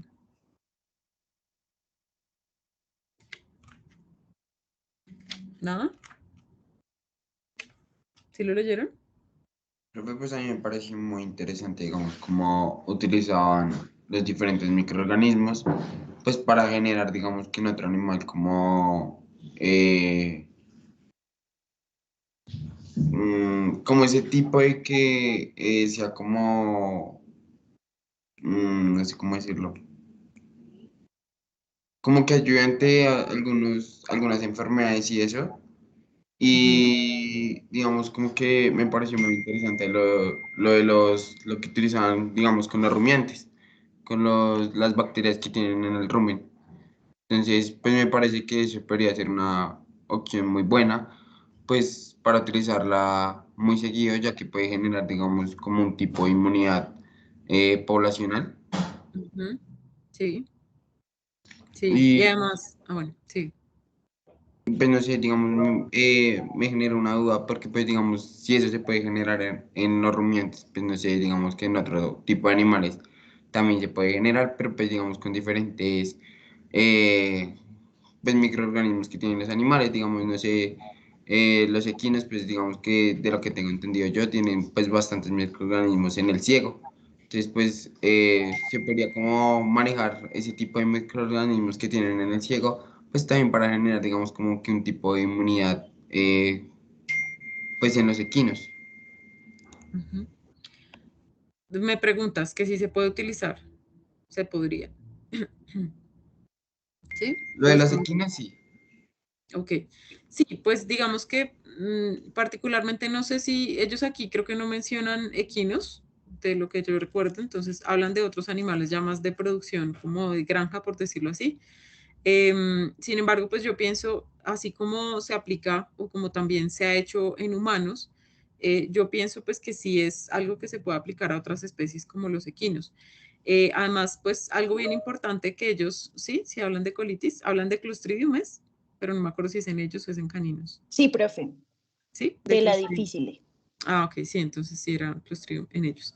Entonces, ellos hablan de como el pronóstico o el tiempo de recuperación, ¿no? Que muchas veces disminuyen el tiempo de convalecencia, como el tiempo de enfermedad, y hacen que la recuperación se dé más rápida. Entonces, también hablan que mejora el pronóstico, entonces, digamos que al transferir esa materia fecal, pues algo bien importante que les mencionaba y que ustedes también pues me imagino que leyeron, es que no solamente pasan parte de esas bacterias benéficas, parte de esa microbiota normal de un animal saludable, sino que también pasan entre ellos, pues, parte del componente del moco intestinal que incluiría las inmunoglobulinas, principalmente inmunoglobulina A. Entonces, todo eso, pues, digamos que puede contribuir en conjunto a mejorar el pronóstico y pues el tiempo de recuperación, ¿no? Hacer que el animal se recupere más rápidamente.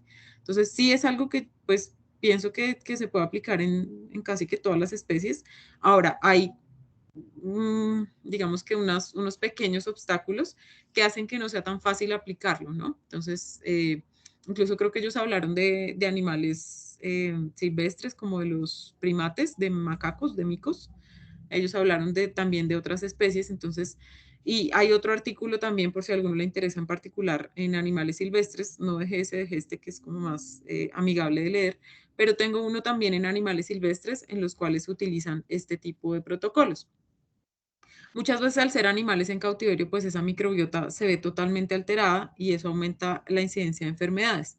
Entonces, eso hace pues que sea necesario realizar procedimientos que rehabiliten, por decirlo así, o que restituyan esa microbiota del tracto digestivo. Entonces, sí, sí se puede aplicar en diferentes especies y pues es una gran herramienta a explorar, ¿no? Tiene sus dificultades y, por ejemplo, para aplicarlo en poblaciones, que era lo que mencionaba ahorita, creo que Wendy o Karen, que cuando se aplica en poblaciones grandes, pues bueno, puede tener un fin terapéutico, profiláctico, pero pues la cosa es aplicar un tratamiento de estos a gran escala, ¿no? Entonces, sin saber cómo está el individuo receptor, sin saber qué tan inocua va a ser esa materia fecal que estoy administrando, que es una de las, como de los aspectos allí que nos quedan como, bueno, pero ¿cómo puedo saber que esa materia fecal está bien? ¿No? Que ellos mostraban que tal vez no era muy viable a gran escala o como ya aplicarlo de rutina. Voy a leer una pregunta que puso Diana aquí en el chat. Dice, profe, por mi parte me pareció bastante interesante este tipo de trasplante, lo desconocía completamente y fue enriquecedor leer sobre ello. Tengo una duda referente a los experimentos realizados con base a las cerdas próximas al parto y a los lechones. En una parte se comenta que no es ideal realizarlo, dado que genera algunas desventajas como reducción de altura, bajo peso, entre otras.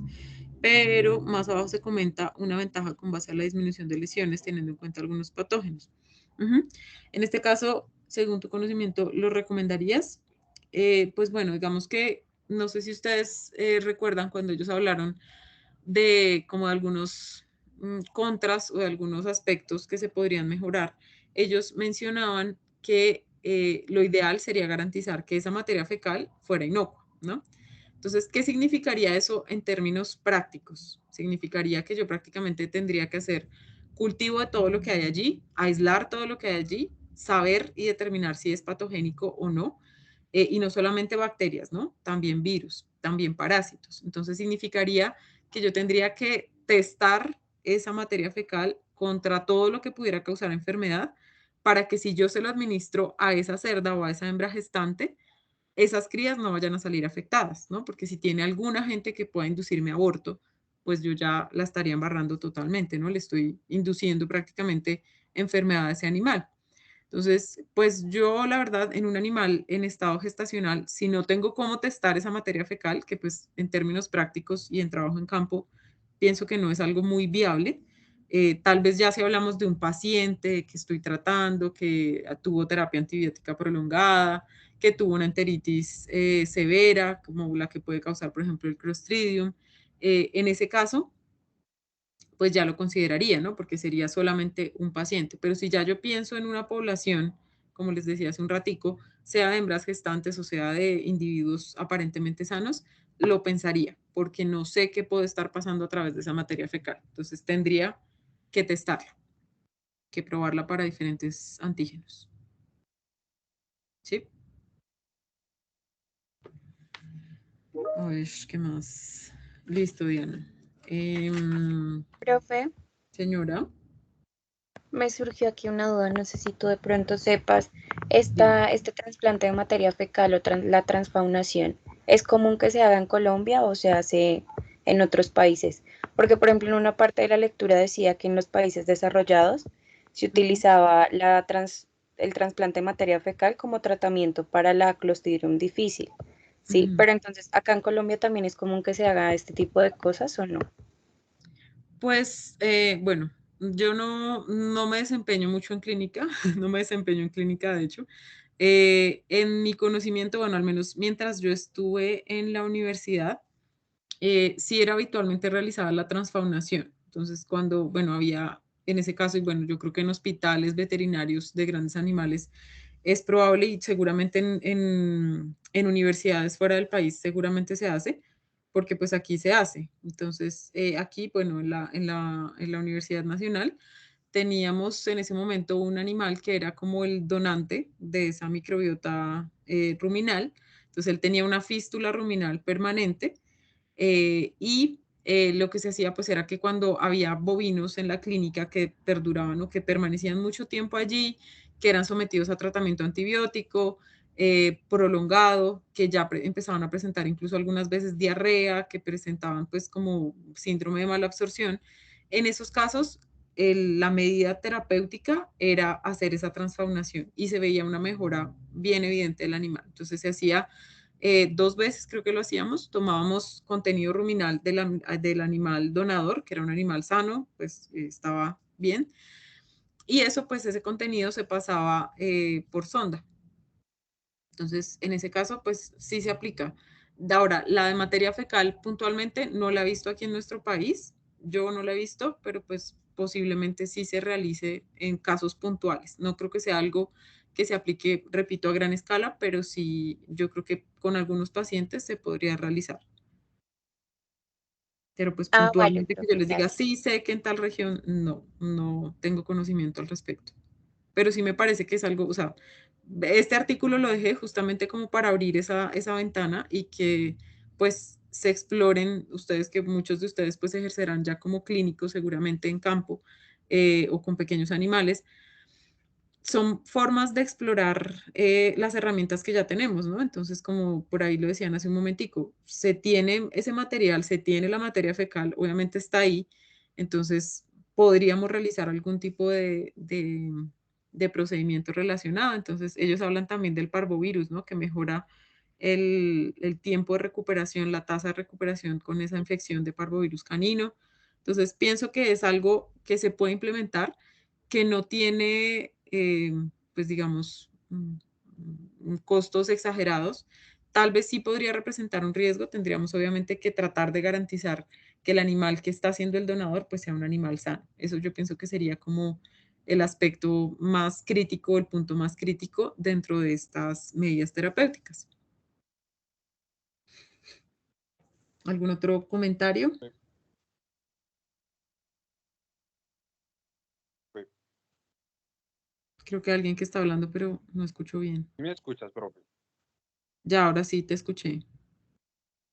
En cuanto a lo que tú estabas diciendo, el tratamiento de la transfaunación en equinos, aquí yo una vez asistí en primer semestre de la universidad a una charla sobre Clostridium difficile y los posibles tratamientos que se pueden aplicar en equinos. Ujú. Y un doctor que pues trabaja en Estados Unidos dijo que utilizaba la transfaunación y se la explicaba a sus estudiantes ya que era un método efectivo en algunos casos para tratar algunos tipos de Clostridium haciendo la transfaunación de la microbiota que generara el aspecto y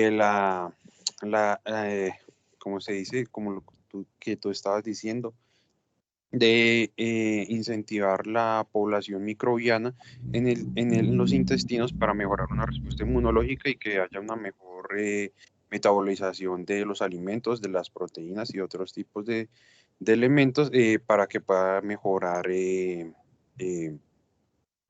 como la La respuesta que ganancia de pueda peso generar. incluso. Ajá, la ganancia de peso incluso. Y también lo que estabas diciendo de los perros, que después de 48 horas de previamente hecha la transfaunación, el 61% de la población que se le empleó la transfaunación empezó a mejorar significativamente y positivamente los síntomas clínicos que se les está tratando, como las diarreas crónicas. Ujú. Sí, entonces sí, al parecer, pues sí, bueno, fuera del país, sí, ¿no? Porque es este doctor que tú mencionas, no, pues no tengo conocimiento quién era. Pero pues yo me imagino que acá en Colombia lo que les decía, para algunos pacientes sí se utiliza, pero ya a nivel de profilaxis o de profilaxia para poblaciones, no estoy muy segura de que se utilice, porque representa también riesgos, ¿no? O sea, tiene sus ventajas, pero también podríamos estar diseminando agentes si es que no tenemos un sistema sanitario adecuado. Listo, Cristian, gracias. Después, bueno, María Clara dice, profe, me pareció interesante por parte del tipo de trasplante y las consideraciones de su aplicación. Tengo una duda. En el artículo menciona que en cerdo se le administraba las 3 semanas al destete. ¿Se puede administrar después de las 3 semanas?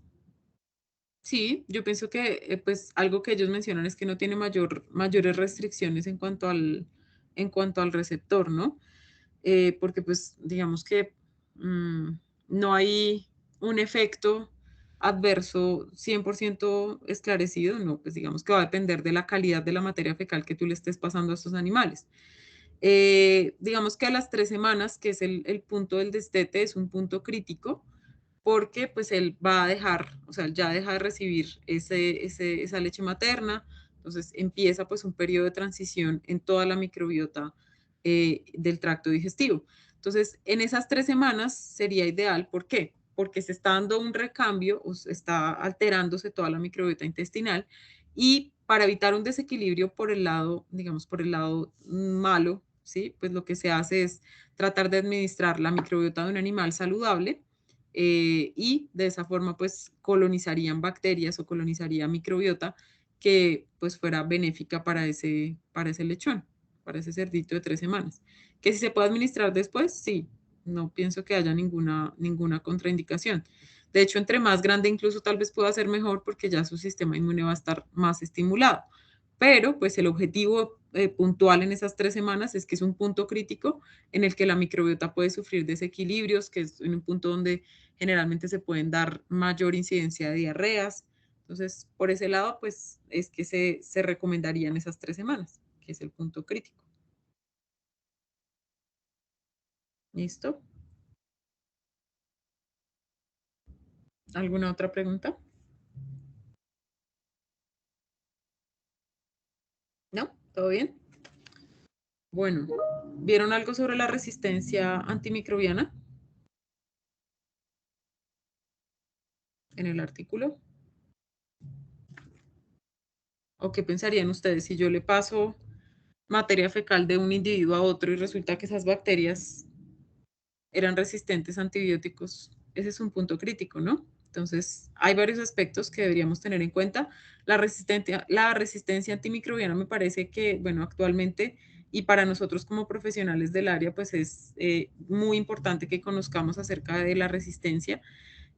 Además, porque tiene afectaciones pues también para la medicina humana, ¿no? Entonces, muchas de estas bacterias que ya son resistentes o que son multiresistentes podrían pasar pues de nuestros animales. Entonces, si yo además estoy pasando materia fecal entre un animal y otro y ese producto, digamos que como algún factor indeseado de contaminación cruzada, etcétera, podría llegar esa bacteria con resistencia antimicrobiana a infectar a un humano, pues obviamente ya va a tener pues una implicación bien importante.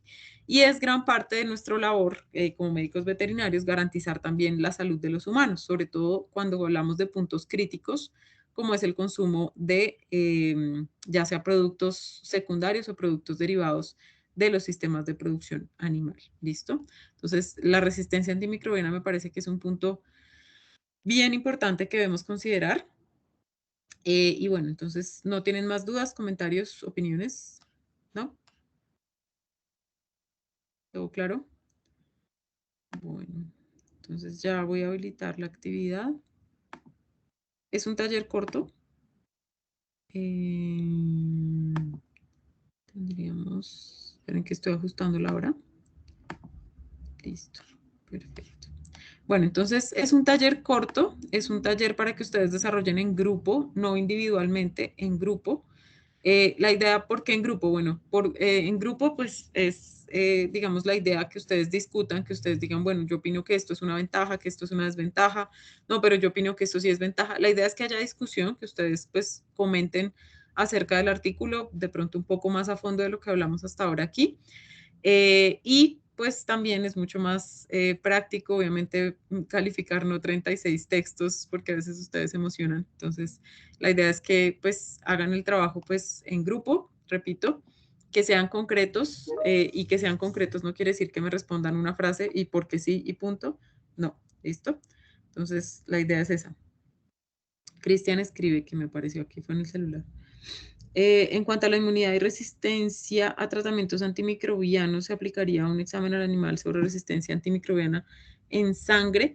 No, no tendría que ser en sangre, tendría que ser directamente en la materia fecal, para tener en cuenta posibles antibióticos empleados y presente resistencia al medicamento empleado. Si yo hiciera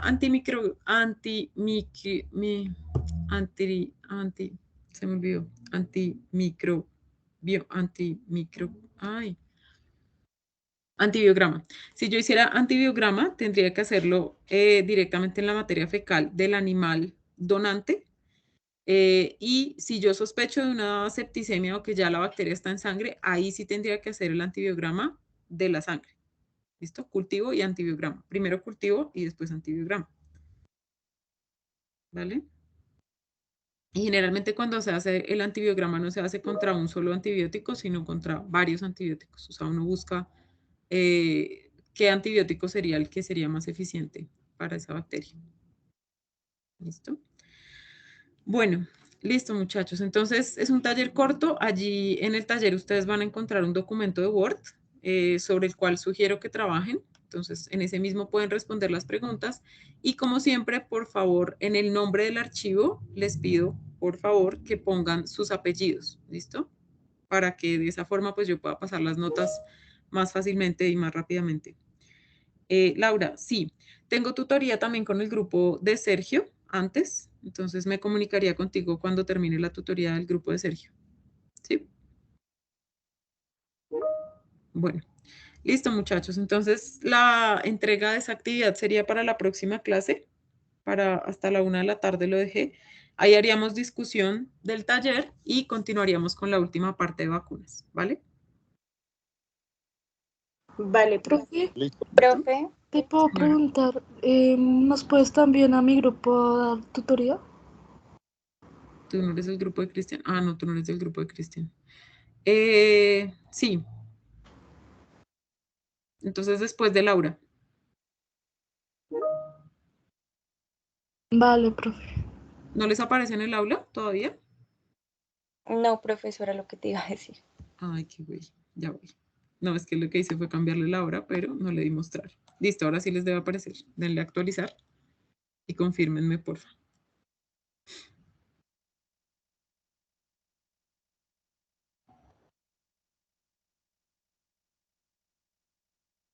¿Listo? Sí, profe, ya aparece. Vale, perfecto. Bueno, entonces me quedo con el grupo de Sergio. Después hablo con el grupo de... ¿De quién? De Laura Cecilia y después con el grupo de María Clara. ¿Listo, muchachos? Entonces, muchas gracias. Que estén bien. Profe, una Cuídense. pregunta. Señor. ¿A cuántos son por cada grupo del taller? Ustedes han venido trabajando